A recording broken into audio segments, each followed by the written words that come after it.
ერთი თხოვნა მაქვს. ბოლომდე მოусმინე, არასკროლო. არ დავიწყებ რატო ამნიშნულოვანი, მაგრამ გეტყვი, თუ ცხოვრებაში მძიმე წუთები გიდგას. შეიძლება საერთოდ არ გწამს ღმერთიც.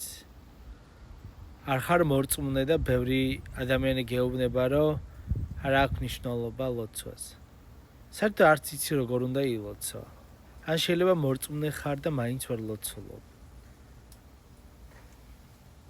რაზე უნდა გაამახვილო ყურადღება?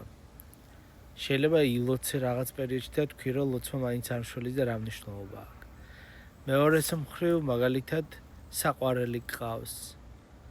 კაცი, ან ქალი, ბრუშობ, ან შეიძლება ლესბოსელი, გეი, ან ქურდი, ან ბევრ რაღაც ისეთ საკეთებ, რომ ფიქრობ, რომ რა აზრი აქვს ლოცვას, იმიტომ რომ მართლმადიდებლობა ან თუ ქრისტიანულ სარწმუნოებას ეკუთვნი და რომელიმე ჩამოთვლილთაგანი შენს ცხოვრების სტილთან ახლოს არის, ფიქრობ, რომ ლოცვას აზრი არ აქვს.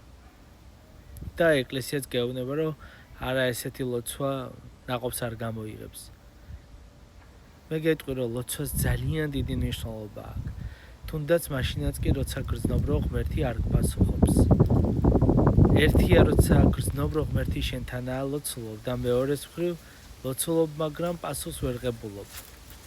ასეთ შემთხვევაში რა უნდა გააკეთოს ადამიანმა და მლოცველმა პირველ რიგში? ჩვენი ლოცვა ისმინება. ღმერთს ესმის ჩვენი, თუნდაც მაშინაც კი, როცა შენ ძიმედ გრძნობ თავს და ცხოვრების წესი არ გაძლევს შესაძლებლობას იფიქრო, რომ ღმერთი გაპატიებს ამას. როცა უხეშდება გული, ეხლაც რომ მიყურებ, რა ლოცვა, რის ლოცვა. ამ პირიქით შეიძლება ლოცულობ და გულუბრყვილოდ ღმერთი შეგისრულებს ყველაფერს. ერთი მღვდელმთავარი ამბობს ეს რაღაცას მაგალითი მოყავს თავისი მრევლისგან. საფრანგეთში მოღვაწეობდა. ჩემს ერთ-ერთ პატარა მრევლსო ძალიან უყვარდა ბაბუა მისიო და ხედავდა, რომ ბაბუა მისი ყოველ საღამოს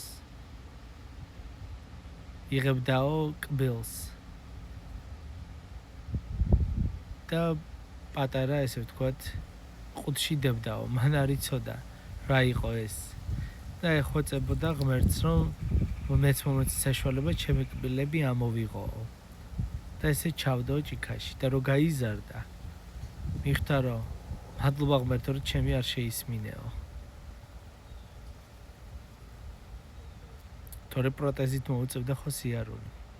ესე არის ზოგჯერ ვთხოვთ ღმერთს იმას, რაც ნამდვილად არ უნდა შესრულდეს.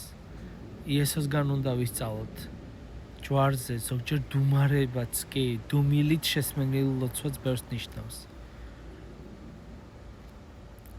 იესო როგორ ლოცულობდა, ღმერთო, ჩემო, რა ისათვის დამიტევე მე. თითქოს და მიატოვა ღმერთმა, თითქოს და ის იმ მომენტში არ გრძნობდა ღმერთის ყოფობას მასთან. თუმცა ამას რა თქმა უნდა თავის განმარტებებიც აქვს. და ბოლოს როგორ ამბობს, იყოს როგორც შენ გნებავს, ისე და არა ისე როგორც მე ვნებავს. უფალს უნდა დაუთმოთ, ზოგჯერ ვიგრძნოთ ახლოს, ზოგჯერ თუნდაც მიტოვებულად, ზოგჯერ გვემძიმოს ლოცვაც. ასე დროს ადამიანმა მსახიობობას უნდა დაანებოს თავი. როგორც ანტონი ეპისკოპოსი ამბობს, სუროჟელი. ჩვენ სხვადასხვა ადამიანები ვართ ლოცვისას, ადამიანებთან ურთიერთობისას. ზოგჯერ მსახიობობთ, ოჯახში სხვა ვართ, სამსახურში სხვა ვართ, მეგობრებთან სხვა ვართ. ღმერთთან როცა დადგები და წარდგები, მსგავს მსახიობობას უნდა დაანებო თავი და იყავი ის, ვინც ხარ. ღმერთმა ისედაც იცის. თუ ვერ ილოცებ, თუნდაც დილით 2 წუთი, საღამოს 2 წუთი, ახლას თუ გეზარება, უბრალოდ წამოჯექი საწოლზე თუ ხარ. და დაფიქრდი, თუ შეგეშინდება, არ შეგეშინდეს. შენი ცხოვრების. არ იფიქრო ზედმეტად. მესმის რომ რთულია თუ დაუშვათ საყვარელი ყავს და გიძნელდება ლოცვა. მესმის, მაგრამ მაინც დაელაპარაკე ღმერთმა ისედაც იცის. წამოჯექი და დაელაპარაკე ღმერთს. უთხარი უფალო, შენ იცი, მაგრამ მე შენს გარეშეც არ შემიძლია. დადგება დრო რაღაცებს გამოვასწრებ ეტაპობრივად. ესეთ რაღაცას ადარებს მღვდელმთავარი ანტონი, რომ თავიდან მაგალითად ფრესკა, რომელიც გადაღებილია, ხედავ რომ შიგნით ამის მიღმა რა უნდა იყოს, არაფერი, ხო იწყებ ფხეკას. და უშუალოდ ძველი ფენა გამოჩნდეს. მაგრამ ამ ფხეკის პროცესში გადის კვირები, თვეები და არაფერი არ ჩანს და თითქოს ეს ლამაზი შეღებილი კედელიც კი გააფუჭე. მაგრამ დრო რო გავა, აღმოაჩენ გამოჩნდა ახალი ფენა. გაპრიელდა, წელი დაჭირდა, მაგრამ იმ ძველ ფრესკას მიაგენი. ესეა ჩვენი სულიც. თავიანთ უხეში არ გაძლევს შესაძლებლობას, თითქოს რუტინაა, თითქოს სულელურია, მაგრამ შენ მცირე ლოცვასაც დიდი მნიშვნელობა აქვს. უყვარ ხარ ღმერთს, მე არ ვიცი ვინ რას გეუბნება, მაგრამ მასზე დიდი ხარდამჭერი და კომუნიკატორი ჩვენ არ გვყავს, ჩაეხუტე, რამ მდგომარეობაშიც არ უნდა იყო. ყველას კი უსმენ და ყველას მისცემ შესაძლებლობა შენი ცხოვრება განაგოს. მიენდა ღმერთს.